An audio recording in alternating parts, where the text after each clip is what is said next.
Health Minister Ampreen Lingdo has sought a report from the Neigrihms director after a youth allegedly lost his life to doctors' negligence in the institute on Sunday. Health Minister Ampreen Lingdo on Monday told reporters that she is awaiting an official reply from the institute, even as she added that as per the preliminary report, junior doctors and chief medical officers were present in the institute. According to testimonies from friends of the youth, identified as Suraj Prasad Gupta, who was admitted to Neigrihms, they repeatedly sought assistance from a doctor for their friend, but their pleas went unanswered, leading to untimely death of Gupta.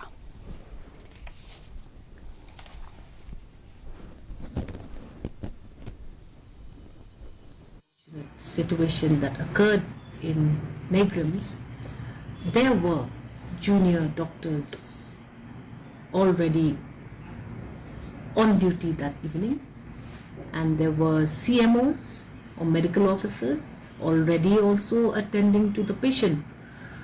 I don't know exactly what happened. In order to understand the situation completely, I have requested the director of Neigrihms to share with me information on what proceeded to that conflict that occurred in Neigrihms.